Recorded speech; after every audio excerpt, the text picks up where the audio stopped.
Vous regardez Novac TV, le média de l'innovation en Nouvelle-Aquitaine. Au programme aujourd'hui, un Novac Talk, un grand entretien de Novac avec pour invité Cynthia Fleury. Bonjour. Bonjour. Notre thématique sera renouer avec le vivant pour réparer la planète. Vous êtes Cynthia Fleury, philosophe et psychanalyste. Vous exercez dans plusieurs endroits. Vous êtes professeur titulaire de la chaire Humanité et Santé au CNAM, le Conservatoire national des arts et métiers. C'est à Paris. Vous êtes aussi professeur associé à l'École nationale supérieure des mines de Paris, qu'on appelle désormais Mines ParisTech, et vous dirigez la chaire de philosophie à l'hôpital Sainte-Anne du GHU Paris Psychiatrie et Neurosciences. Vous êtes membre également du comité consultatif national d'éthique. J'arrête là, si ça vous convient, mais au moins j'aurai tout dit de vos nombreuses et formidables activités.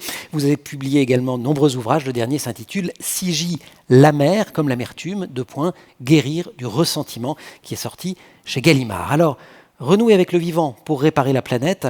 De mes lointains cours de philo, je me suis dit on va commencer par désosser les termes du sujet et on va commencer par renouer avec le vivant, et je me suis dit ça suppose qu'on est préalablement dénoué. Alors est-ce que vous êtes d'accord avec ce point de départ et est-ce que vous sauriez dater ce dénouement? Est-ce qu'il faut que je remonte pour faire une bonne copie à la fin des chasseurs-cueilleurs pour dire qu'on s'est éloigné de la nature? Vous savez que certains considèrent qu'effectivement le néolithique est le premier dernier temps. Moment. Exactement. Le premier temps de dessaisissement, de découplage. Voilà. Certains considèrent par ailleurs que la première date maintenant sur laquelle on s'entend, c'est plutôt la naissance de la révolution industrielle, parce que certains posent la naissance de l'Anthropocène à ce moment-là, ou alors encore plus avec une fonction exponentielle encore plus forte, puisque maintenant on connaît ce terme, sur plutôt l'après-45.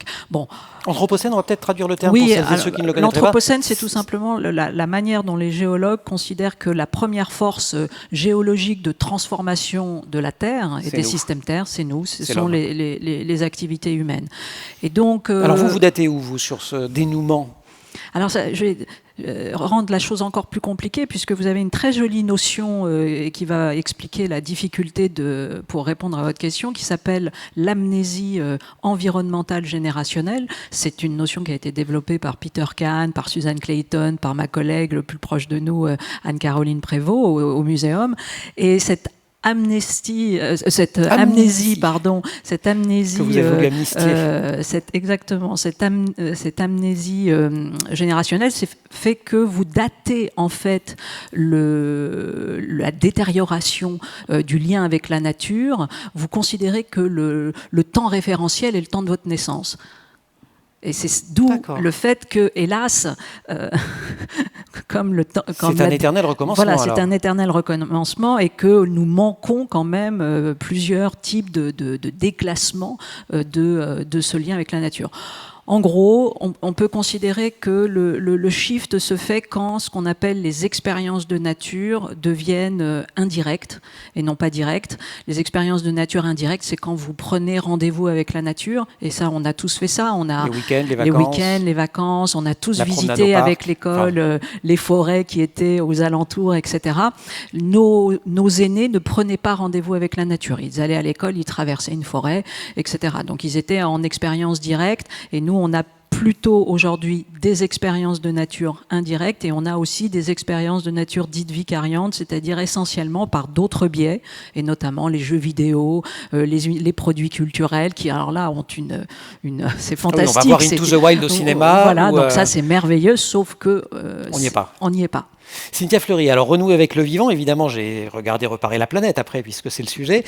Faut-il encore le vouloir? Parce que alors, réparer la planète, et on en parle beaucoup sur Novac TV, on a compris qu'elle était abîmée, qu'il fallait la réparer, mais qu'on peine un petit peu à le faire. À tel point qu'on peut avoir presque le sentiment chez certaines ou certains qu'il y a une fascination pour l'effondrement. Est-ce que ça peut fasciner, cette idée que finalement, on est la génération qui va vivre la fin d'un monde, si ce n'est la fin du monde? Alors, je dirais que les imaginaires du pire sont effectivement sont propices, si vous voulez. Le pire est propice à l'imagination, on va le dire dans l'autre sens. C'est-à-dire que de la même façon que l'émerveillement, après tout, vous pouvez retourner la chose et considérer que vous avez une mosaïque absolument extraordinaire dans le pire. C'est une machine pour l'imagination à tout crin. Donc oui, il peut y avoir une fascination un peu morbide pour le pire, mais en même temps, voilà, c'est peut-être aussi une occasion historique pour nos générations. Souvent, on parlait de fin de l'histoire en philosophie politique, en considérant que... Ça, c'était Francis Fukuyama, il y a exactement. Fin des années 80. Et puis, on redécouvre que non, pas fin de l'histoire, et peut-être qu'il y a ce nouvel âge anthropocénique de l'histoire, et en l'occurrence, qui va être dans ce commencement historique-là, ce sont les nouvelles générations d'aujourd'hui. Donc, ça peut être aussi, à l'inverse, une manière de se ressaisir de comment faire histoire pour cette génération. Précisément dans ce lien aussi, encore une fois, avec le vivant. Maintenant, il est là depuis toujours, juste un point tout de même. D'abord, la planète, elle ira. Donc je pense qu'on on peut rassurer chacun sur le fait que la planète ira, on ne sait pas comment, etc. Mais que ce n'est pas tout à fait ça. Quand on dirait renouer avec le vivant pour réparer la planète, c'est plutôt la planète pour la vie humaine. Pour nous, bien sûr. C'est nous qui irons moins bien. Donc on devrait rajouter un tout petit morceau de l'histoire pour comprendre que ce qui est en jeu aujourd'hui, c'est pas tellement la planète ou pas, qui elle a des systèmes de régulation et travaille sur des cycles très différents. Mais en revanche, nous, comment nous préservons l'humanisme de nos relations, je dis même pas les hommes, parce que ça, encore une fois, sur une approche très quanti, les hommes pullulent, et encore un certain temps. En revanche, une relation qualitative à autrui, des économies qui ne sont pas celles de la survie, qui ne sont pas celles de l'hyper-rationnement, un humanisme au sens philosophique du terme, là c'est une vraie question. Alors justement, sur le lien avec autrui, renouer avec le vivant, c'est aussi renouer entre vivants, et notamment renouer entre humains. On a l'impression de vivre quand même aujourd'hui partout, on observe des liens qui se tendent, qui se distendent, qui se rompent, et le tout, et je reprends le titre de votre livre, sur un fond de montée du ressentiment, qui était votre sujet. Alors, comment on retient tout ça ? Comment on retient tout ça en travaillant? Alors, si on est dans une optique très freudienne, c'est tout simplement en travaillant sur ce que Freud appelle les forces de sublimation des instincts ressentimistes. Et ces forces de sublimation, on en a un petit peu parlé. J'ai besoin d'une explication des termes. Alors. L'explication des termes, c'est très facile chez Freud, c'est la culture, donc qui est la première grande force de sublimation des instincts pulsionnels. Et la culture, c'est l'éducation. C'est bien évidemment faire soin, rendre capacitaire autrui. Donc on a parlé de santé, donc c'est toute l'approche holistique de la santé qui a été développée tout à l'heure. Oui. Bien évidemment, l'innovation pensée d'une certaine façon peut être une force de sublimation. Donc il y a quantité de chemins possibles. Donc voilà comment on résiste aux pulsions ressentimistes. En fait, le ressentiment, c'est plusieurs choses. C'est à la fois des conditions objectives, donc de l'insécurisation socio-économique, culturelle, politique, etc. Mais c'est en dernière instance un rempart qui s'écoule, un effondrement psychique qui se fait, et donc qui renvoie à une insécurisation psychique. Et cette insécurisation psychique, ça c'est plus compliqué parce qu'une fois qu'elle est atteinte, la rebours de ce rempart chez l'individu qui s'écroule, il est beaucoup plus compliqué. Donc voilà, c'est pareil. C'est quoi les réponses? Il faut aller sur la prévention pour aller dans ce qui a été dit précédemment. Sinon, c'est quoi? C'est la cure psychanalytique? C'est le... Ah non, je ne vais pas prêcher pour ça peut prendre quelques années tout de même. Ah mais nécessairement, ça prend une vie. Même parfois, donc c'est pour ça qu'il faut rassurer les uns et les autres sur les grammaires du succès et de l'échec. On est dans des temps différents, donc on met une vie. On se calme, on respire. On met une vie pour s'en sortir, mais on s'en sort. Et on s'en sort par la mort, donc tout va bien. Donc comme ça. Écoutez, merci Cynthia Fleury. Voilà, vous regardiez Novak TV. On va continuer. Donc comme ça, il faut être tranquille sur la possibilité du chemin. Mais pour revenir à nos sujets, ce qui est intéressant, c'est d'abord de renouer la vérité du contrat social avec son principe, avec sa matrice naturelle, avec son milieu. Il n'y a pas de contrat social sans contrat naturel. Nous ne sommes pas hors sol. Et bien évidemment, bien sûr, la démocratie, c'est la désignation de droits dans le déclaratif. On arrive quelque part, il n'y a rien, et la démocratie dit il y a l'égalité entre les hommes et les femmes, etc. Bon, la vérité, c'est qu'ensuite, il y a un rapport, bien évidemment, avec un milieu, et que si ce milieu ne produit pas ce qu'on appelle des services écosystémiques dignes de ce nom. Quand on dit ce milieu, c'est la société, ce qu'on appelle la société en langage c'est la société, courant, c'est la nature. Et c'est la nature, c'est les deux, c'est la connexion des deux. C'est la nature, c'est-à-dire c'est les services que la nature rend à l'homme. Si ce milieu-là déjà écosystémique n'est pas préservé, le contrat social généralement il dure pas longtemps et il se met en danger. Donc on voit aujourd'hui très clairement qu'on a ce que Éloi Laurent et d'autres économistes avaient appelé les boucles de vulnérabilité, c'est-à-dire que à partir d'un moment où vous avez un écosystème attaqué, ravagé, spolié, sur lequel... Je sais pas quoi, la forêt amazonienne. Exactement. Très souvent, c'est parce qu'aussi il y a une gouvernance démocratique qui est insuffisante, défaillante, et résultat, vous aurez une vulnérabilité socio-économique renforcée. Donc en fait, nous sommes dans un maelstrom de ces boucles de vulnérabilité, et sincèrement, l'épisode de la Covid raconte cela, en termes de zoonose, etc. Donc aujourd'hui, on a à attraper, quand on s'intéresse en tout cas à la protection de l'état social de droit, en fait, on est obligé d'aller vers une transition écologique pour préserver cet état social de droit. Alors justement, vous avez co-signé une tribune dans La Croix qui invite à penser, je cite, une politique de la terre, politique qui transcende les clivages anciens entre les conservateurs et les progressistes et pour soutenir la coexistence des vivants. Qui doit porter cette politique? Et est-ce que vous voyez des indices de son émergence? Oui, alors je vois très clairement des indices de son émergence, puisque aujourd'hui, vous avez quantité de travaux, que ce soit sciences humaines et sociales, mais aussi une traduction dans les textes de loi. Je prends simplement près de nous la loi concernant le principe de solidarité écologique, par exemple, mais il y en a quantité d'autres. Tout le travail des juristes sur la constitutionnalisation du droit de l'environnement, tout ce qui concerne aujourd'hui la personnalité morale ou juridique donnée à des entités naturelles. On va vers ça. C'était encore loin avec la rivière Wangani en Nouvelle-Zélande. Là, aujourd'hui, vous avez vu, il y a 2 semaines, c'est le Rhône et la Loire, où on demande le fait de donner une personnalité juridique à ces entités. Donc, on voit, bien sûr, les outils de préjudice écologique, les notions d'écocide qui sont en train de grimper ici ou là. Donc, tout ça montre que le droit se saisit, si vous voulez, non pas de mettre en concurrence les droits de l'homme et de la nature, parce que ce n'est pas tenable, mais de considérer qu'il y a un lien qualitatif au milieu naturel, à l'écosystème, pour préserver encore une fois la qualité du contrat social, et qu'aujourd'hui justice sociale et justice environnementale sont totalement entrelacées. Donc on le voit là. C'est le meilleur levier, le droit? Parce que c'est ce qui nous aide à faire société. C'est un énorme levier, en tout cas. C'est un énorme levier parce que c'est un système normatif commun.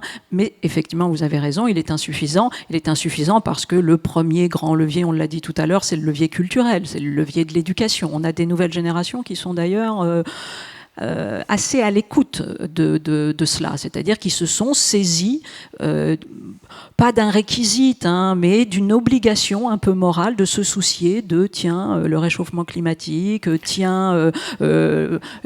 s'intéresse aussi sur le cheminement de la connaissance, le biomimétisme, enfin tout ce qui peut nous relier un peu différemment à la nature. Alors ne soyons pas iréniques, il y a beaucoup encore de différence entre le déclaratif et puis la pratique, mais malgré tout, on a un vrai champ de valeurs nouveau, et puis on démontre aussi, on fait pas mal d'evidence-based de médecine pour montrer tout simplement la fonction thérapeutique de la nature. Je traduis au cas où, mais c'est la médecine fondée sur les preuves, c'est-à-dire qu'on va regarder des statistiques pour dire, si on pratique tel geste thérapeutique, ça produira tel type d'effet en moyenne, et on essaie d'être guidé par la science au fond. Tout à fait. Donc je veux dire par là que nous ne sommes pas dans des approches, si vous voulez, simplement New Age ou métaphysiciennes, que je défends par ailleurs totalement. Je parle de métaphysicienne. Du côté philo. Mais on est dans des approches où on s'interroge, ce lien au vivant, sur le fait de booster ou pas tel ou tel système immunitaire, de vérifier que les facteurs environnementaux sont très présents dans les maladies chroniques, de vérifier que la place de la nature dans tout ce qu'on appelle la clinique du rétablissement, le recovery, on parlait tout à l'heure du cancer, etc., c'est très présent aussi. Enfin bref, il y a quantité de travaux aujourd'hui qui prouvent cette fonction thérapeutique très importante de la nature dans la santé. On a parlé de beaucoup de domaines, il y en a un dont on n'a pas encore parlé, ou pas directement, c'est l'économie, toujours dans La Croix. Je vous cite, et je cite ce texte, oui, je lis La Croix. On peut être journaliste au monde et lire La Croix. Il n'y aura pas de transition écologique et sociétale sans évolution de la comptabilité. Les règles comptables comptables sont à revoir afin qu'elles intègrent les coûts de maintien des écosystèmes naturels et humains. C'est donc en finir avec le PIB, pour le dire très clairement. Oui. On compte quoi, on compte comment, et comment on convainc les gens finalement qu'une richesse en partie immatérielle, ça vaut une richesse matérielle. C'est un long chemin, très grand chemin, et c'est vrai que sur cette refonte des normes comptables, alors à la fois des entreprises, mais aussi de voir comment au niveau même européen, quand on pense, par exemple, je prends juste cet exemple, mais qui est malgré tout profondément contre-productif.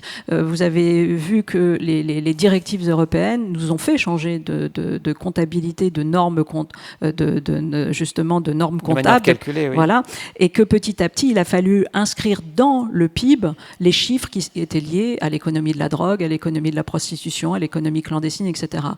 Il est évident, si vous voulez, que quand on arrive à ce tel quand même biais de pensée, c'est ça aussi qu'il faut réformer. Aujourd'hui, notre enjeu, c'est de produire une économie qui précisément produit moins d'externalités négatives et plus d'externalités positives. Là aussi, il y a des index longs comme mon bras, avec 40 critères sur tout ce qu'on peut appeler la positive économie, pour voler le terme d'Attali. Question d'actualité, on a un système de soins qui est de nouveau mis à très rude épreuve par la pandémie. Vous invitiez à mettre l'humanisme au cœur de notre système de soins il y a quelques années, c'est bien avant cette pandémie-là, mais est-ce qu'on peut encore y arriver? Comment y arriver dans un contexte d'urgence et de pression sanitaire tel qu'on le vit depuis le mois de mars dernier? Est-ce qu'on a le temps pour ça? Si vous voulez, le fait est que c'est que dans un premier temps, on pense ne pas avoir le temps. Dans un deuxième temps, en fait, le danger qui s'abat en termes d'érosion, de fatigue, de burn-out, de découragement sur les équipes fait que nécessairement, on doit à la fois alléger quantité de protocoles administrativo-gestionnaires. Et ça, déjà, est un geste premier d'humanisme. Vous voyez, c'est une manière d'aller vers un humanisme très concret et qui est demandé par les équipes. Et c'est d'ailleurs assez intéressant de voir que là, la deuxième vague est difficile parce que les postes sont vacants. Enfin, il y a vraiment un choc. Il y a quantité de personnes qui perdent la motivation et courage, etc. Mais dans la première vague, alors que déjà, c'était très, très compliqué, lorsque vous interrogiez les soignants vous disaient, écoutez, c'est très compliqué, mais en même temps, on a l'impression vraiment de faire notre métier. Enfin, ça fait du bien, parce que tout d'un coup, on reprend la main sur de l'initiative, on est moins, cadenassé par telle ou telle réalité gestionnaire, et on fait notre métier, c'est pour ça qu'on s'est engagé, etc. Donc, voilà, donc le Ségur ne donne pas visiblement en termes d'espérance un élan énorme, mais il faut absolument continuer, parce que chacun reconnaît qu'aujourd'hui, avec à la fois cette chose extraordinaire qui s'appelle l'allongement de la vie, malgré tout, le fait que nous sommes dans une transition épidémiose sur le fait des maladies chroniques, même si là on a un moment infectieux, mais on voit d'ailleurs que dans ce moment, la problématique, c'est l'infectieux plus la comorbidité. C'est la comorbidité qui est au cœur. Donc c'est de fait chronicité et Covid en fait qui font un mauvais ménage. Donc tout ça nécessite que la santé passe devant demain en termes de moyens et en termes d'investissement. Mais la santé au sens large, encore une fois, telle que définie par l'OMS, même si parfois l'OMS oublie sa propre définition de la santé. Cynthia Fleury, ça ferait un très beau mot de la fin, mais il reste une minute. Vous êtes venu avec des notes au cas où je vous poserai qu'une seule question et qu'il faudrait que vous teniez pendant une demi-heure. Qu'est-ce que vous aviez prévu de dire et que j'ai oublié de vous demander? C'est un mystère pour moi. Oh non, il y avait plein d'idées. Il y avait plein de choses. Et puis surtout, je vais vous dire, moi, ce qui m'intéresse dans la prise de notes, c'est surtout la pensée des autres. Et donc, j'ai pris des notes aussi sur tout ce qui avait été dit et tout ce pendant qui est dit pendant Novac et sur notamment les thérapies géniques, etc. Donc, oui, les notes, c'est à double entrée. Merci beaucoup, Cynthia Fleury. Sigi Lamère, et je n'ai plus le titre sous les yeux, guérir du ressentiment. J'ai fait dire éloge du ressentiment, vous vous rendez compte? Joli lapsus. Si vous restez de la place comme psychanalyste, il faut absolument que je consulte. Guérir du ressentiment, c'est chez Gallimard, c'est votre dernier livre. Je ne redonne pas tous vos titres, ils sont nombreux, de professeurs, de chercheurs. Cynthia Fleury, philosophe et psychanalyste, merci beaucoup. Merci. Vous êtes sur Novac TV, c'était un Novac Talk, les grands entretiens de Novac avec Cynthia Fleury.